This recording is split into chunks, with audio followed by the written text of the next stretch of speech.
حضرت یونس کا یہ قرآنی واقعہ کیا کمال کا بھروسہ سکھا رہا ہے. کبھی تصور تو کرو اندھیری کال کوٹڑی ہوگی, مچھلی کے پیٹ میں ایک روشنی کی رمق نہیں آتی تھی, مگر وہ اللہ والے تھے, کہتے لا الہ الا انت سبحانک انی کنت من الظالمین. مولا میرا قصور ہے, تیرے سوا کوئی شان بیان کرنے کے لائق نہیں, تو ہی خالق, تو ہی مالک.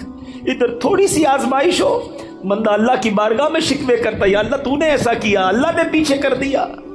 کیسے جواب دو گے رب کو؟ اس نے جتنا دیا ہے کبھی سوچا ہے؟ اس کی نعمتیں معلوم ہیں؟ کبھی دیکھا ہے لنگڑے کو بغیر پیر کے کیسے جیتا ہے؟ کبھی دیکھا ہے اندھے کو بغیر دیکھے کیسے جیتا ہے؟ کتنی بار شکر ادا کیا آنکھ کا, کتنی بار شکر ادا کیا پیر کا اور ہاتھوں کا اور زبان کا.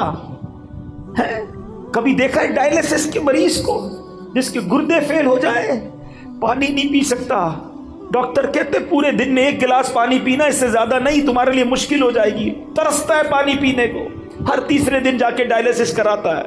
ہمارے گردے سلامت ہے, جتنا پینا ہے پیتے ہیں, جب پاس کرنا ہوتا ہے پاس کر دیتے ہیں, استنجا سے فارغ ہو جاتے ہیں. یہ نعمتیں یاد نہیں.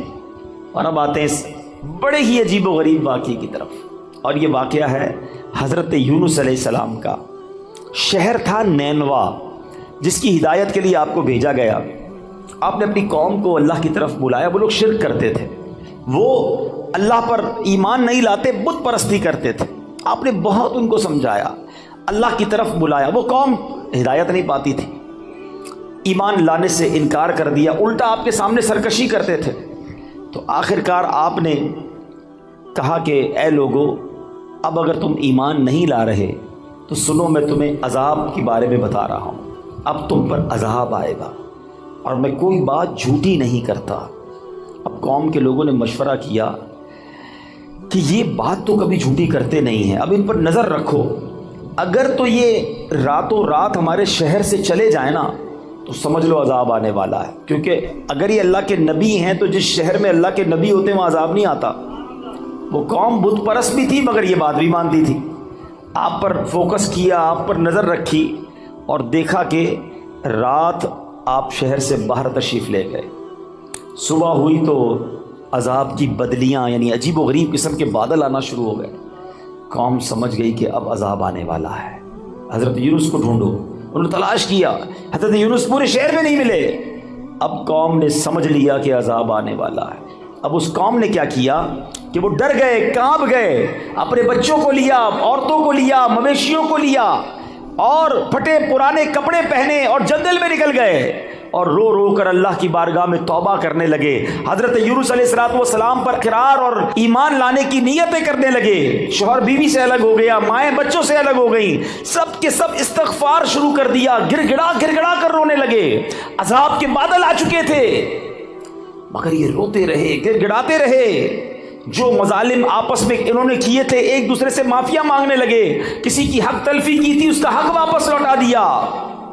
سچی توبہ کر کے کہتے ہیں یا اللہ, ہم حضرت یونس کے رب پر ایمان لائے, وعدہ کرتے ہیں ہمیں معاف فرما دے. اللہ کریم کو ان لوگوں کی اس گریہ وزاری پر, مخلصانہ گریہ وزاری پر, بے قراری پر رحم آیا اور عذاب اٹھا لیا گیا. دھواں اور عذاب کی بدلیاں جو تھیں, وہ بادل عجیب و غریب, وہ دفع کر دیے گئے. شہر میں لوگ آئے اور امن و چین کے ساتھ رہنے لگے. اللہ کریم قرآن مجید میں اس کے بارے میں کیا ارشاد فرماتا ہے. قرآن کی پوری سورت کا نام سورہ یونس ہے, یہ پورا واقعہ اس میں موجود ہے. اللہ سورہ یونس میں ارشاد فرماتا ہے, تو ہوئی ہوتی نہ کوئی بستی کہ ایمان لاتی تو اس کا ایمان کام آتا. ہاں, یونس کی قوم جب ایمان لائے, ہم نے ان سے رسوائی کا عذاب دنیا کی زندگی میں ہٹا دیا اور ایک وقت تک انہیں برتنے دیا. یاد رہے کہ اللہ کی قدرت کا ایک اصول ہے کہ جب قوم پر عذاب آ جاتا ہے تو عذاب آنے کے بعد توبہ مفید نہیں رہتی, توبہ قبول نہیں کی جاتی. مگر یونس علیہ السلام کی قوم پر یہ احسان ہوا کہ عذاب کی بدلیاں آ چکی تھیں, مگر جب وہ ایمان لائے تو ان سے عذاب کو اٹھا لیا گیا. اب ماجرا یہ ہوا, اللہ کے نبی تھے, آپ کو بتا دیا گیا تھا کہ عذاب آنا ہے. آپ نے اپنی قوم کو بتایا کہ عذاب آنے والا ہے, خود چلے گئے تھے. آپ جب واپس آئے تو دیکھا قوم چین سے رہ رہی ہے, کوئی عذاب نہیں آیا. تو لوگوں نے کہا کہ حضور آپ اپنی قوم میں تشریف لے جائیں. فرمایا میں کیسے جاؤں؟ اب میں قوم میں جاؤں گا، یہ لوگ تو مجھے جھوٹا سمجھیں گے اور مجھے قتل کر دیں گے. میں تو ان کو کہہ کر آیا تھا عذاب آئے گا. آپ اپنی قوم کی طرف جانے کی بجائے آپ اس قوم سے دور سمندر کی طرف چلے گئے. کشتی میں بیٹھے. جب وہ کشتی آگے جاتی ہے تو بیچ سمندر میں جا کر وہ کشتی رک گئی. اس زمانے کے لوگوں کا یہ ماننا تھا کہ بیچ میں کشتی جب ہی رکتی ہے جب کوئی بھاگا ہوا غلام کشتی میں بیٹھا ہو. تو لوگوں نے کہا ایسا کرتے ہیں، قرآن دازی کرتے ہیں اور دیکھتے ہیں کہ کون ہے جس کی وجہ سے یہ کشتی رکی ہے. اب جب قرآن دازی کی گئی تو حضرت یونس کا ہی نام نکل آیا. اس قوم نے حضرت یونس کو ہی کشتی سے اتار کر پانی میں ڈال دیا، ڈبو دیا پانی میں. ایک طرف قوم بچھڑ گئی، ایک اور آزمائش کہ اب آپ پانی میں ڈبو دیے گئے بیچ سمندر کے اندر. اور اللہ کا حکم دیکھیں، اللہ کی کرنی دیکھیں کہ ایک بڑی سی مچھلی آئی اور حضرت یونس کو نگل گئی. اب آپ مچھلی کے پیٹ میں ہیں، ابھی زندہ ہیں، ایک کال کوٹڑی ہے، نظر کچھ نہیں آ رہا. اب حضرت یونس نے اس مچھلی کے پیٹ میں کیا پڑھنا شروع کیا؟ لا الہ الا انت سبحانک انی کنت من الظالمین. یہ قرآن میں موجود ہے آیت، اس کو آیت کریمہ کہتے ہیں. آپ یہ دعا کرتے رہے کہ اے اللہ تیرے سوا کوئی جس کی شان بیان کی جائے، تیرے سوا کوئی نہیں جس کی پاکی بیان کی جائے. اور اے اللہ میں ظالموں میں سے ہوں. اپنی عاجزی کا اظہار کیا، اپنی انکساری کا اظہار کیا، اللہ سے مدد مانگتے رہے. اس کی برکت سے اللہ پاک نے آپ کو اس مچھلی سے کیسے نجات دی کہ آپ اس مچھلی نے آ کر آپ کو کنارے پر آ کے اگل دیا. لیکن آپ بالکل کمزور ہو گئے تھے، آپ کی جلد بھی بڑی نرم ہو گئی تھی، کئی دن مچھلی کے پیٹ میں رہے تھے. اب اللہ کی قدرت کا ایک اور نظارہ یہ ہوا کہ اس ساحل کے کنارے جو ہے ایک بیل اگتی ہے اور آپ اس کے سائے میں آرام کرتے ہیں، اسی سے کچھ کھانا پینا بھی آپ کو ملتا ہے، آپ میں توانائی آ جاتی ہے. اور اب آپ اپنی قوم کی طرف جب جاتے ہیں تو قوم انتہائی محبت اور احترام کے ساتھ آپ کو ویلکم بھی کرتی ہے اور ایمان بھی لے آتے ہیں. یہ واقعہ میں نے بڑے مختصر انداز میں آپ کو سنا دیا. سورہ یونس کی تفسیر پڑھیں تو اندازہ ہوگا کہ اللہ کی قدرت کے کیسے کیسے نظارے قرآن میں موجود ہیں. عقل حیران ہو جاتی ہے کہ مچھلی کے پیٹ میں حضرت یونس علیہ السلام کیسے زندہ رہے. اللہ اکبر. تو اے میرے میٹھے اسلامی بھائیوں، اب اس واقعے سے ہمیں بہت کچھ سیکھنے کو ملتا ہے. ہمیں یہ سوچنا چاہیے کہ مچھلی کے پیٹ میں آپ کتنا ٹائم رہے. ایک روایت کے مطابق آپ کئی دن مچھلی کے پیٹ میں رہے، مگر اللہ پاک کی شان دیکھیں کہ رب نے بچانا تھا تو مچھلی کے پیٹ میں بھی بچائے رکھا ہے. زندہ رکھنا ہو کہتے ہیں جسے اللہ رکھے اسے کون چکھے. اب اس ایک قرآنی واقعے سے بہت کچھ سیکھنے کو مل رہا ہے. پہلی بات یہ سیکھنے کو ملی کہ سچی توبہ یہ اللہ کی رضا کا سبب ہے. کتنے گناہ کیوں نہ ہو جائیں، کتنی خطائیں کیوں نہ ہو جائیں، اس کی بارگاہ میں اگر گر گڑایا جائے تو وہ خاص کرم فرماتا ہے، وہ آتے عذاب ڈال دیتا ہے، وہ رحمت کی برکھا برساتا ہے. مگر پرابلم یہ ہے کہ آج ہم اللہ کی بارگاہ میں سر نہیں جھکاتے، اس سے سچی توبہ نہیں کرتے، اس سے دوستی نہیں کرتے. گناہ ہو گئے نا، مگر وہ کریم ہے، وہ رحیم ہے، اس سے مانگ لے معافی، مگر سچی معافی مانگے. یہ توبہ نہیں ہے کہ یا اللہ میری توبہ، یا اللہ میری توبہ، اور پھر دوسرے گناہوں کے پلان باقی ہیں. نہیں، سچی توبہ کہ اب نہیں کروں گا. جتنے گناہ ہیں وہ کریم کرم فرمائے تو ایک باری میں معاف فرما دیتا ہے. کیا خوبصورت شعر پنجابی شاعر کہتا ہے نا، کتنا کریم ہے میرا مالک. ایک گناہ میرے ماں پیو ویکھے مینوں عمری منہ نہ لاوے. ایک گناہ میرا ماں پیو ویکھے مینوں عمری منہ نہ لاوے. لکھ گناہ میرا مالک ویکھے او پھر بھی پردے پاوے. کتنی خطائیں ہیں مگر وہ رب پھر بھی روزی دے رہا ہے، پھر بھی کھانا دے رہا ہے، پھر بھی سانسیں دے رہا ہے، پھر بھی ہم آنکھیں حرام دیکھتی ہیں مگر وہ اندھا نہیں کر رہا. ہمارے ہاتھ غلط کام کرتے ہیں مگر وہ ہاتھ واپس نہیں لے رہا. پیر گناہوں کی طرف جا رہے ہیں مگر وہ لنگڑا نہیں کر رہا. لیکن اس کا مطلب یہ نہیں کہ ہمیں جواب نہیں دینا. قرآن ہی میں رب نے فرمایا یومئذ تحدث اخبارہا، ایک دن آئے گا کہ زمین اپنی خبریں دے گی. اور ایک اور جگہ قرآن کیا فرماتا ہے، ثم لتسألن یومئذ عن النعیم، ایک دن آنا ہے جس دن تم سے ایک ایک نعمت کے بارے میں سوال ہوگا، کیسے جواب دیں گے؟ اے دن رات گناہوں میں گزارنے والوں، اے نمازیں قضا کرنے والوں، اے نشہ اور شراب استعمال کرنے والوں، اے حرام روزی کمانے والوں، اے مسلمانوں کے دل دکھانے والوں، ماں باپ کی نافرمانی کرنے والوں، خدا کے واسطے سوچو اللہ کی بارگاہ میں کیسے پیش ہو سکیں گے؟ وہ کریم ہے، اس سے معافی مانگ لو، سچی توبہ کر لو۔ حدیث پاک میں آتا ہے التائب من الذنب کمن لا ذنب لہ، گناہوں سے توبہ کرنے والا ایسا ہے جیسا اس نے گناہ کیا ہی نہیں ہے۔ ایسا کریم مالک، اتنا رحیم مالک، پھر بھی اسے ناراض کریں۔ تو آج پہلا سبق، پہلا مدنی پھول تو اس بیان کا یہ دیجئے کہ ہم اپنے رب کی نافرمانی نہیں کریں گے، سچی توبہ کر لیں۔ ہاں سچی توبہ کر لیں، اور اللہ کریم ہے، اتنا رحیم ہے، وہ اپنے بندوں پر اب اس کی ماں سے 70 گنا زیادہ مہربان ہے۔ اب معافی مانگے وہ معاف فرما دے گا، اور پھر آئندہ گناہ نہ کریں، نمازوں کی پابندی کریں، حرام کاموں سے اپنے آپ کو بچائیں، پھر دیکھیں آپ کی مشکلیں کیسے آسان ہوتی ہیں۔ بندہ کہتا ہے پتہ نہیں میرے کام ہی سیدھے نہیں ہوتے، نہ بیماریاں دور ہوتی ہیں، نہ پریشانیاں دور ہوتی ہیں، نہ روزی میں برکت ہوتی ہے۔ تم نے روزی دینے والے کو ہی ناراض کیا ہوا ہے، شفا دینے والے ہی تم سے ناراض ہے، جس نے عطائیں کرنی ہیں اسی کو تم نے ناراض کر دیا ہے۔ ارے اس کی رضا والے کام تو کرو، پھر دیکھو وہ کیسے رحمت کے دروازے کھولتا ہے۔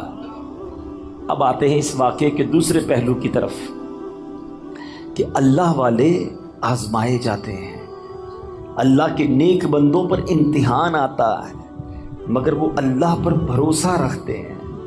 مچھلی کے پیٹ سے بھی زندہ واپس آ گئے حضرت یونس علیہ السلام۔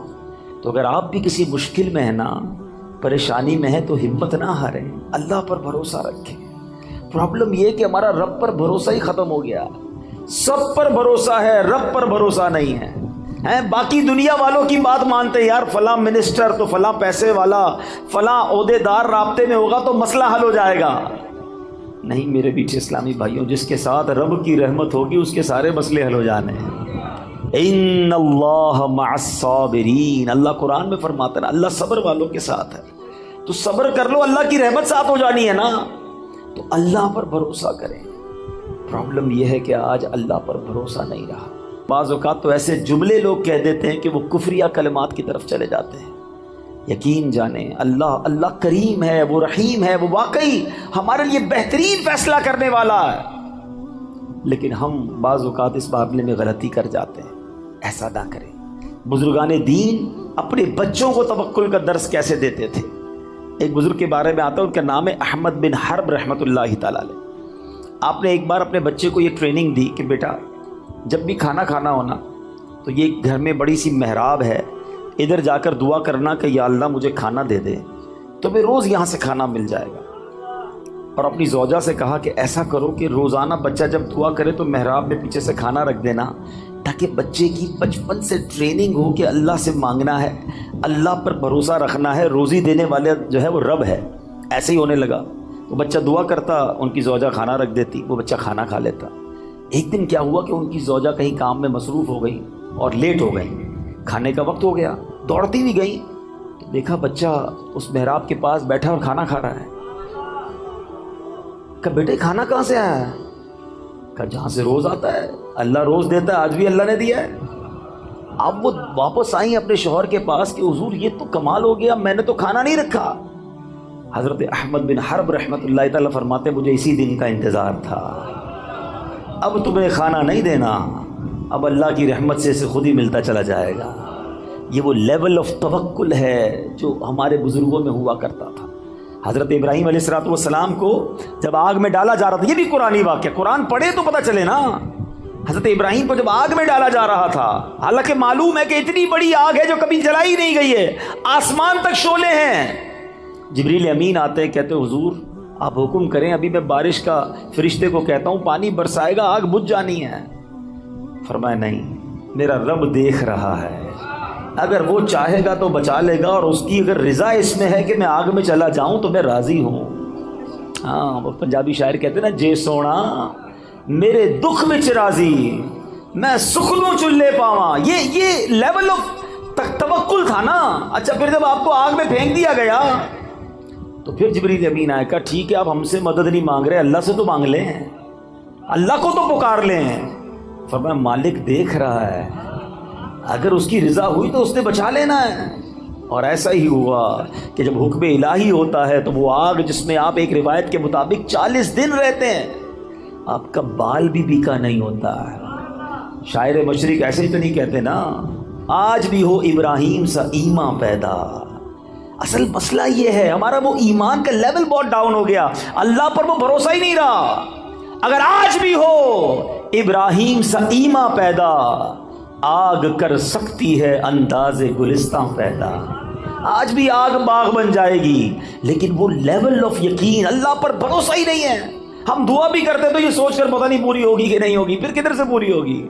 بھروسہ کرو اپنے مالک پر، وہ سب سے بڑا کارساز ہے، وہ عطا فرمانے والا، اس نے وعدہ کیا ہے ادعونی استجب لکم، مجھ سے مانگو میں تمہیں عطا کروں گا۔ سب سے مانگتے ہیں، رب سے نہیں مانگتے۔ سب پر بھروسہ ہے، رب پر بھروسہ نہیں۔ حضرت یونس کو مچھلی کے پیٹ میں بھی بھروسہ تھا، کہتے اللہ مجھ سے غلطی ہو گئی، تیرے سوا کوئی اور نہیں پاکی بیان کرنے کے لائق، لا الہ الا انت سبحانک انی کنت من الظالمین۔ اللہ نے مچھلی کے پیٹ سے رہائی عطا فرما دی۔ تم تھوڑی مشکل میں شکوے کرتے ہو، تھوڑی پریشانی میں شکوہ شکایت کرنے لگ جاتے ہیں۔ نہیں میرے پیچھے اسلامی بھائی، اور ایک یہ حضرت ابراہیم کے واقعے سے ایک اور بات بھی سیکھنے کو ملتی ہے، ہر بات جو ہے نا وہ دماغ سے نہیں فیصلہ کیا جاتا۔ ہاں کچھ لوگ کیلکولیٹر پہ چل رہے ہوتے ہیں، یار زکوٰۃ دیں گے تو پیسے کم ہو جائیں گے، اور صدقہ دیں گے تو اور کم ہو جائیں گے۔ ہر چیز حساب کتاب اور دماغ سے نہیں ہوتی ہے، کچھ فیصلے دل سے بھی کیا کرو۔ عقل والوں کے نصیبوں میں کہاں ذوق جنوں، ہاں عقل والوں کے نصیبوں میں کہاں ذوق جنوں، عشق والے ہیں جو ہر چیز لٹا دیتے ہیں۔ یہ جو چھلانگ لگائی گئی تھی نا آگ میں، قرآنی جو واقعہ حضرت ابراہیم نے، یہ فیصلہ کیسے ہوا ہے؟ کیا خوبصورت بات شاعر لکھتے ہیں، فرماتے بے خطر کود پڑا آتش نمرود میں عشق۔ عشق نے چھلانگ لگائی تھی، دماغ اور عقل کا کام نہیں تھا ادھر۔ عقل تو کہتی تھی جل کے راکھ ہو جاؤ گے، مگر عشق کے فیصلے نرالے ہوتے ہیں۔ بے خطر کود پڑا آتش نمرود میں عشق، عقل تھی محو تماشائے لبے بام ابھی۔ عقل تو ادھر ہی سوچ رہی تھی، عشق نے اپنا کام کر دیا۔ اللہ کرے وہ ایسا عشق رب سے نصیب ہو جائے، ایسا توکل نصیب ہو جائے، جب راہ خدا میں خرچ کرنے کی باری آئے تو عقل کہتی نہیں خرچ کرو کم ہو جائیں گے، عشق کہتا ہے جس نے دیا ہے وہ اور عطا فرمائے گا۔ اس کے نبی کا وعدہ ہے، خدا کی قسم کھا کر میرے آقا فرماتے ہیں اللہ کی راہ میں خرچ کرنے سے مال کم نہیں ہوتا، میرے آقا نے فرمایا یقیناً کم نہیں ہوتا ہے۔ یہ وہ لیول ہے اللہ اور اس کے رسول سے محبت کا جو ہمیں سیکھ رہا ہے، اور یہ قرآن سکھا رہا ہے۔ اللہ پر بھروسہ کیجئے، آپ جتنی بھی بڑی مشکل میں ہیں۔ اگر میرا کوئی بھائی یہاں بیٹھا ہے، بیمار بیٹھا ہے، قرض دار بیٹھا ہے، بے روزگار بیٹھا ہے، بے اولاد بیٹھا ہے، ٹینشن میں ہے، اور اس کو لگتا ہے کہ یار اب تو ایسا پھنسا ہوں کہ یہاں سے نکل نہیں سکوں گا۔ اچھا زندگی میں کبھی کبھی ایسا موڑ آتا ہے، ٹھیک ہے، کہ بندہ ایک لیول پر آ کر کہتا ہے یار اتنا قرضہ ہو گیا یہ تو میں دے ہی نہیں سکوں گا، اتنی بڑی پرابلم آ گئی، ایسی بیماری، ایسی ڈیفیکلٹی، اتنی مشکل، میں یہاں سے نہیں نکل سکوں گا، میری زندگی ختم۔ اس کو لگتا ہے آگے دیوار ہے، اور یہ وہ لیول ہوتا ہے کہ جس کے پاس یہاں جا کر توکل نہیں ہوتا نا تو دو پرابلم ہو جاتے ہیں، یا تو بندہ ڈپریشن کا شکار ہوتا ہے یا پھر خودکشی کرتا ہے۔ ایسی خودکشی نہیں کرتے لوگ، ان کو لگتا ہے ختم، اب کچھ نہیں ہو سکتا۔ یہی وہ بے وقوفی ہے، یہی وہ اللہ پر بھروسے کی کمی ہے۔ اب میں آپ کو ایک ایگزامپل دیتا ہوں، میں نے کئی بیانات میں یہ ایگزامپل دی ہے۔ آپ کے گھر میں چونٹیاں آپ نے دیکھی ہوں گی نا، چونٹیاں جا رہی ہیں لائن لگا کر، اور آگے آپ ان چونٹیوں کی لائن جو جا رہی ہے اس کے آگے ایک سیب رکھ دیں، چونٹیاں کیا کریں گی؟ رک جائیں گی، کیونکہ ان کے لیے تو وہ سیب ایک پہاڑ ہے نا۔ کیا چونٹیاں سیب ہٹا لیں گی؟ نہیں ہٹا سکیں گے، ان کے لیے تو بہت ہیوی چیز ہو گئی نا، بہت بڑی چیز ہو گئی۔ چونٹیاں رک جائیں گی، یا تو راستہ بدل لیں گی یا واپس چلی جائیں گی۔ اب آپ اس سیب کو اٹھا لیں تو کیا ہوا؟ راستہ کلیئر ہو گیا نا۔ آپ کے لیے کیا تھا یہ؟ جواب تو دو۔ چونٹی کے لیے کیا تھا؟ پہاڑ۔ آپ کے لیے کیا تھا؟ سیب۔ آپ نے سیب اٹھایا جیب میں رکھ لیا، چونٹی کا راستہ کلیئر ہو گیا۔ میری بات ذرا تسلی سے سننا، جو مشکل تمہارے سامنے ہے نا اس وقت، وہ تمہارے لیے پہاڑ ہے۔ میرے رب کے لیے کچھ نہیں ہے. ان اللہ علی کل شیء قدیر. وہ قادر ہے، وہ کن فرمائے فیکون ہو جاتا ہے. ارے میری عقل تھوڑی، میرا دل چھوٹا، میرے حوصلے تھوڑے، مجھے لگ رہا ہے پھنس گیا، مجھے لگتا ہے مر گیا، مجھے لگتا ہے نہیں نکل سکوں گا. ارے مانگو نا اس سے مدد جو قادر ہے، جو خالق ہے، جو مالک ہے. وہ تو حکم فرمائے تو چیزیں بہتر ہو جاتی ہیں. ہم نے دیکھا ہے ڈاکٹر کہتے ہیں کینسر کے اس سٹیج پر ہے کہ یہ نہیں بچ سکے گا، 15 دن رہ گئے، اور جب اللہ نے صحت دیتی ہے تو ڈاکٹر حیران ہوتے کون سی رپورٹ تھی پہلے والی، یہ تو بندہ بالکل کلیئر ہو گیا ہے. اللہ اپنی قدرت کے نظارے اب بھی دکھاتا ہے. بھروسہ چاہیے، یقین چاہیے. ہمارا پرابلم یہی ہے، ہم رب سے بھروسہ توڑ بیٹھے ہیں. مانگو نا اس سے. ایک اور آج کنفیوژن دور کر دیتا ہوں، ایک اور مشکل آج دور کر دیتا ہوں. مسئلہ یہ ہوتا ہے، لوگ کہتے ہیں یار ہم نے تو مسجد میں بھی دعا کی، کعبے کے سامنے بھی جا کے دعا کی، مزار پہ جا کے بھی دعا کی، روزے رکھ کے افطار کے وقت بھی دعا کی، تہجد پڑھ کے بھی دعا کی، ساڈا مسئلہ ہی حل نہیں ہوتا ہے. تم کہتے ہو اللہ سے مانگو، ہمارا تو مسئلہ ہی حل نہیں ہو رہا، ہمارا اولاد ہی نہیں مل رہی ہے، پیسے ہی نہیں بڑھ رہے، نوکری نہیں مل رہی، گھر کرائے کا اپنا گھر ہی نہیں ہو رہا، کیسے اللہ پر بھروسہ کروں؟ یہ وہ پرابلم ہے کہ جہاں جا کر بندہ رب سے دور ہونا شروع ہو جاتا ہے، جہاں اس کا رب سے بھروسہ ٹوٹنا شروع ہو جاتا ہے. سمجھو میری بات تسلی سے، آج کے اس بیان میں اپنے رب سے دوستی کر کے جانا، اپنے مالک سے محبت کر کے جانا. وہ خالق ہے میرا، وہ مالک ہے، وہ مجھے میری ماں سے زیادہ چاہنے والا ہے. سنو، جب دل میں یہ خیال آئے نا کہ اللہ میری سن نہیں رہا، اللہ کی طرف سے میرا کام نہیں ہو رہا، اس وسوسے کو جھٹک دینا. اب میں ایک اور ایگزامپل کے ذریعے آپ کو سمجھاتا ہوں. آپ کا چھوٹا بیٹا ہو، آپ کا چھوٹا بھائی ہو، اور وہ آپ کے سامنے بخار میں آئے، گلا اس کا خراب ہو، اور وہ رونے لگے کہ بابا جان مجھے آئس کریم کھانی ہے، ٹھنڈا شربت پینا ہے. بتاؤ آپ کھلاؤ گے اسے آئس کریم؟ شربت پلاؤ گے؟ وہ رو رہا ہے آپ کے سامنے، گر گڑا رہا ہے. اب آپ کا ایک دوست ساتھ بیٹھا ہے، کہتا ہے یار کیسے باپ ہو یار، بچہ رو رہا ہے، کھلا دو آئس کریم، کیوں نہیں پلا رہے شربت؟ آپ جواب کیا دو گے؟ میں والد ہوں، مجھے پتا ہے اس کو کب کیا دینا ہے، اس کو رونے دو. اگر میں نے ابھی اس کو آئس کریم کھلائی تو یہ اور بیمار ہو جائے گا. ٹھیک ہے، اب میری بات تسلی سے سنو، دل پر ہاتھ رکھ کے سنو. تم باپ ہو، تمہیں پتا ہے بیٹے کو کب کیا دینا ہے. میرے مالک کو نہیں پتا مجھے کب کیا دینا ہے. وہ نہیں دے رہا، یہی بہتر ہے میرے لیے. مانو اس کے فیصلوں کو. میں مانگ رہا ہوں اولاد دے دے، وہ نہیں دے رہا. کیا پتا ایسا بیٹا پیدا ہونا تھا جو مار کے مجھے ہی گھر سے نکال دیتا. آج اپنے رب پر بھروسہ لے کر جاؤ. ابھی پچھلے دنوں کرونا وائرس جب پیک پر تھا، اللہ ہم سب کو محفوظ رکھے. سانس کتنی بڑی نعمت ہے، یہ کرونا نے سمجھا دیا لوگوں کو کہ جب آکسیجن نہیں آتا ہے نا، انسان کہتا ہے ساری دولت لے لو میری، مجھے یہ سانس مل جائے، یہ سانس نہ رکے. اس کے پھیپھڑے پمپ کرتے ہیں مگر اسے سانس نہیں مل رہی ہوتی ہے. اس وقت کتنی دیر سے بیٹھے ہو اس ہال میں، کتنی سانسیں لینی، لے بھی لیں اور نکال بھی لیں، پتہ بھی نہیں چلا. کبھی سوچا یہ اللہ کی کتنی بڑی نعمت ہے؟ شکر ادا نہیں کرتے، اللہ سے شکوہ کرتے ہو. نہیں میرے بیٹے اسلامی بھائی، اس کی بارگاہ میں ہمیشہ سر جھکائے رکھنا، اور اس کی شان تو دیکھو. وہ فرماتا ہے لَإِن شَكَرْتُمْ لَأَزِيدَنَّكُمْ، تم میرا شکر ادا کرو میں تمہیں اور عطا کروں. کچھ بھی تو نہیں کرنا، اے اللہ تیری مہربانی، تو نے مجھے کروڑوں سے اچھا بنایا، شکر کرو نا. کیوں کہتے ہو میں پیچھے رہ گیا؟ ارے میں کروڑوں سے اب بھی آگے ہوں. اصل مسئلہ یہ کہ ہم نے اپنی سوچ کا دھارا چینج کر دیا ہے. اگر آپ کو پرسکون زندگی گزار رہی ہے، میں آج آپ کو فارمولہ دیتا ہوں، اگر پرسکون زندگی گزار رہی ہے نا، تو نیکیوں میں اپنے سے آگے والے کو دیکھو، نعمتوں میں اپنے سے پیچھے والے کو دیکھو. ہمارا معاملہ ہی الٹا ہے، ہم نیکیوں میں پیچھے والے کو دیکھتے ہیں. ہم کہتے ہیں یار میں 5 وقت نماز پڑھتا ہوں، وہ تو پڑھتا ہی نہیں ہے. میں چلو رمضان میں روزے رکھتا ہوں، تھوڑے بہت چھوٹ جاتے ہیں، اس کے تو ایک بھی نہیں ہے. غلط آدمی کو دیکھ کر اپنے آپ کو سیٹسفائی کر رہے ہیں. اگر تم 5 وقت نماز پڑھتے ہو تو تہجد گزار کو دیکھو نا کہ یار وہ تہجد پڑھتا ہے، میں نہیں پڑھتا. وہ قرآن پڑھتا ہے، میں نہیں پڑھتا. وہ تو ماشاءاللہ کاروبار کے ساتھ ساتھ دین کا کام بھی کر رہا ہے، میں نہیں کر رہا. میں کب کروں گا؟ اسے دیکھو نا جو تم سے نیکیوں میں آگے بڑھ گیا. نیکیوں میں اپنے آگے والوں کو دیکھے، اور نعمتوں میں اپنے سے نیچے والے کو دیکھو. اگر تم غریب ہو ہیں, کرائے کے گھر میں رہتے ہو, تو سوچو بہت سارے لوگ جو جھونپڑیوں میں رہتے ہیں, روڈوں پہ سوتے ہیں, جیلوں میں پڑے ہوئے ہیں. اللہ نے مجھے الحمدللہ اپنا گھر تو دیا, چھت تو دی ہے نا. کبھی پسند کا کھانا نہیں ملتا تو کہتے ہو پیچھے رہ گیا. کئی لوگ ایسے ہیں جو 2 دن تک کھانا نہیں کھا سکتے, مانگ کر کھاتے ہیں. اللہ نے ایسا تو نہیں بنایا نا. کروڑوں سے اچھے ہم اس وقت بھی, کروڑوں سے اچھے. اپنی اوقات پتہ کرنی ہو نا تو پیر محل میں بھی کوئی ہاسپٹل ہوگا, کوئی بڑا ہاسپٹل ہو نا, اس کے ایمرجنسی وارڈ میں چلے جایا کرو اور وہاں دیکھا کرو لوگ کیسی کیسی بیماریوں میں آ رہے ہیں. پھر تمہیں احساس ہوگا کہ صحت کتنی بڑی چیز ہے.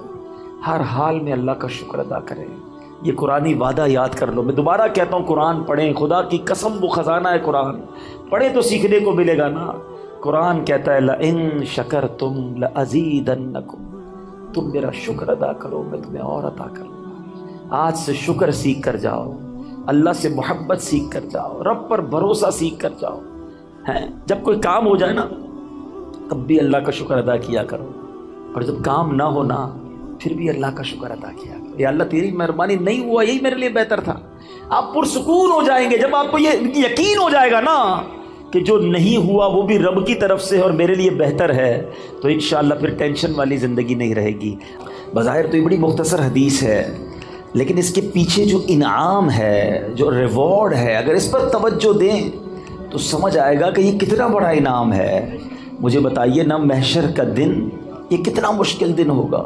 سورج 1.25 میل پر ہوگا, زمین تانبے کی ہوگی, پل صراط سے گزرنا ہوگا, نامہ اعمال کھلنے ہوں گے, اعمال تولے جائیں گے, کتنی ڈیفیکلٹیز, کتنی مشکلیں ہوں گی.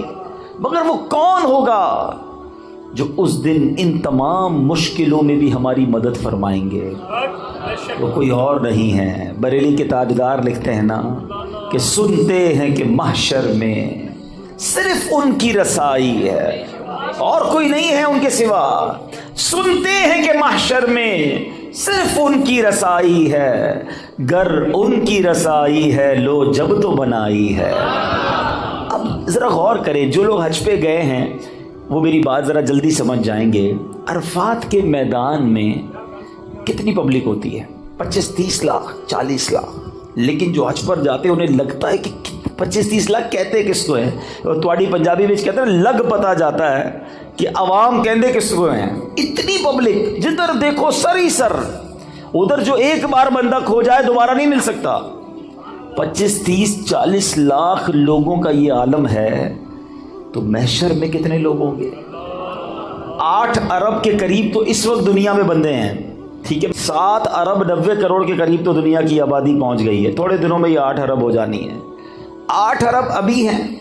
حضرت آدم علیہ السلام سے لے کر صبح قیامت تک جتنے لوگ اس دنیا میں آئیں گے سب اس میدان میں موجود ہوں گے. رش کتنا ہوگا, ہجوم کتنا ہوگا. اچھا, اس میں جتنے مسلمان ہیں سب چاہتے ہیں کہ نبی پاک کے قریب ہو جائیں.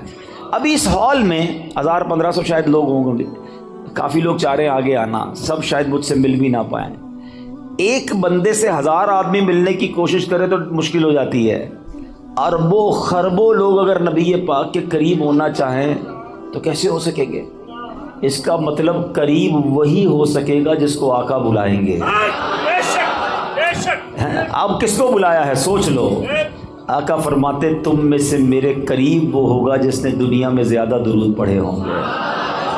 اب درود پڑھنا تو قیامت کے دن نبی پاک کے قرب کا ذریعہ ہو گیا. اتنے رش کے اندر میں کیسے قریب پہنچوں گا؟ اللہ اکبر. اور جب قریب پہنچ گئے نا تو پتہ پھر مسئلہ کیا ہونا ہے, آسانی کیسے ہو جائے گی.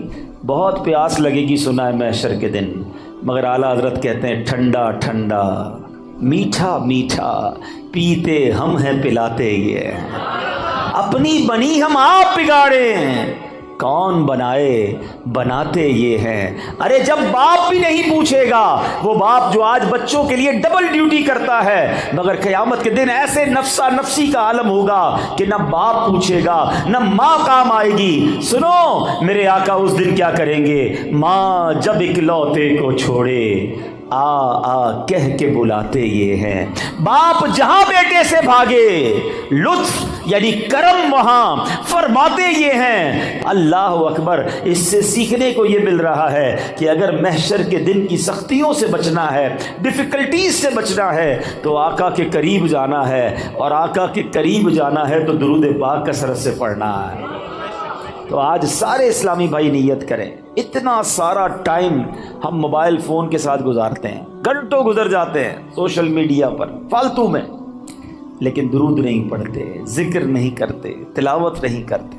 یہ زندگی بیکار نہ گزاریے، پلیز اپنی زندگی کو قیمتی سمجھیے۔ ایک ایک سانس یہ اللہ کی نعمت ہے، جتنا ہو سکے عبادت میں، ذکر و درود میں، نیکی کے کاموں میں صرف کریں۔ آئیے مل کر محبت کے ساتھ بآواز بلند درود پاک پڑھ لیں۔ صلو علی الحبیب صلی اللہ تعالی علی محمد صلی اللہ علیہ وسلم۔ آج میں مختصراً ایک ایسا واقعہ آپ کو میں نے سنانا ہے کہ جو قرآنی واقعہ ہے، اللہ کے نبی کا واقعہ ہے۔ اس واقعے کو سنانے کے میرے دو مقصد ہیں۔ ایک تو قرآن کا واقعہ سنیں گے، اس واقعے میں جو میسج ہے وہ ہم لینے کی کوشش کریں گے، اور دوسرا مقصد یہ ہے کہ یہ واقعات تو ہمیں پتہ ہونے چاہیے تھے۔ اللہ کے کلام میں یہ واقعات موجود ہیں، مگر بہت بڑی تعداد ہے جو قرآن سے دور زندگی گزار رہی ہے۔ ہمیں شاید دنیا کی بہت ساری معلومات ہے، لیکن مسلمان ہونے کے باوجود قرآن کے بارے میں معلومات نہیں ہوتی ہے۔ نہ قرآن پورا تجوید سے پڑھا ہوتا ہے، نہ ترجمہ پڑھا ہوتا ہے، نہ تفسیر پڑھی ہوتی ہے۔ مجھے ایک بات بتائیں، پہلے صبح اٹھتے تھے نا لوگ، اللہ رسول کا نام لیتے تھے، اچھا پہلے پھر اس کے بعد اخبار پڑھتے تھے، اب اٹھتے ہی فون اٹھاتے ہیں پہلا کام، اور یہ دیکھتے ہیں کس کس کا میسج آیا ہے۔ جب تک ہمارے واٹس ایپ میسیجز، ہمارے جو بھی ہمیں پیغامات آئے، ہم سنتے نہیں، ہمیں چین نہیں آتا، کوئی اہم بات رہ نہ جائے۔ مجھے ایک بات بتاؤ، تمہارے دوست کا، تمہارے کاروباری ساتھی کا پیغام مس نہ ہو جائے، اس بات کا خیال ہے؟ اتنی عمر ہو گئی، اللہ کا پیغام قرآن تمہارے پاس آیا ہوا ہے، وہ پڑھ لیا، جان لیا رب نے کیا فرمایا ہے، اللہ نے ہمارے لیے کیا پیغام دیا ہے؟ کبھی سوچا آپ نے؟ قرآن تو ویسے ہی اللہ کا پیغام ہے، مگر خاص طور پر 89 آیتیں وہ ہیں جس میں اللہ نے براہ راست ڈائریکٹلی مجھ سے اور آپ سے بات کی ہے، اور کیا فرمایا؟ یا ایھا الذین آمنو، اے ایمان والو، اے ایمان والو۔ ہم ایمان والے ہیں نا، ہم سے بات ہوئی ہے، کیا ہم نے وہ 90 کے قریب آیتیں پڑھ لی؟ اللہ نے کیا فرمایا، مجھ سے کیا بات کی ہے؟ میری فیملی کا، میرے دوستوں کا، میرے بزنس کولیگز کا پیغام ڈسٹرب نہ ہو، اس کا خیال ہے۔ اللہ نے قرآن میں ہمیں پیغام دیا ہوا ہے، ہمارے پاس ٹائم ہی نہیں ہے۔ مرنے کے بعد کیا ہم یہ جواب دے سکیں گے کہ یا اللہ ٹائم نہیں تھا اس لیے قرآن نہیں پڑھ سکا؟ خدا را قرآن سے دور نہ رہیں، پڑھیں قرآن کو، اتنا کچھ موجود ہے۔ اور حدیث پاک کا مضمون ہے وہ دل ویران ہے جس میں کچھ قرآن نہیں ہے۔ سوچو کہ ہمارے دل میں کتنا قرآن ہے، ہم کتنا قرآن پڑھتے ہیں۔ اب میں قرآن کا واقعہ سناتا ہوں۔ ایک مقصد یہ ہے کہ قرآن سے محبت بڑھے، قرآن پڑھنے کا ذہن بنے۔ قرآن سے دور رہ کر زندگی اچھی نہیں ہے۔ یہ قرآن، وہ دیکھیں نا، ہمارے موبائل میں بہت سارے سافٹ ویئرز ہوتے ہیں اور روز کئی بار کھولتے ہیں، مگر جس دن میں اور آپ قبر میں جائیں گے نا، ہمارے سارے سافٹ ویئر آف لائن ہو جائیں گے۔ بلکہ کچھ دوست کہیں گے یار کئی دن ہو گئے آن لائن نہیں ہوا، اور بعد میں پتہ چلے گا یہ بندہ تو خود ہی آف لائن ہو گیا ہے، خود ہی دنیا سے چلا گیا ہے۔ اس کا مطلب یہ ہوا کہ قبر میں جا کر سارے سافٹ ویئر آف لائن ہو جائیں گے، مگر جس نے قرآن کو تھاما ہوگا یہ قبر میں بھی آن لائن رہے گا، یہ قبر میں بھی تمہارے ساتھ جائے گا، قبر کا نور بنے گا۔ تو کیوں نہ روز کچھ نہ کچھ قرآن پڑھا جائے۔ تو آئیے نیت کر لیں، پہلی نیت تو یہ کر لیں کہ ہم روز کچھ نہ کچھ قرآن پڑھیں گے انشاءاللہ، اس کو سمجھنے کی بھی کوشش کریں گے۔ ہے نا دعوت اسلامی آپ کے پاس، بچوں کے مدرسے الگ تو بڑوں کے مدرسے الگ، آن لائن مدرسہ الگ، آپ پڑھنے والے تو بنیں۔ ہر جگہ آپ کو فیسلٹی دعوت اسلامی دے رہی ہے کہ کسی طرح قرآن پڑھ لیں اور اسے سیکھ لیں۔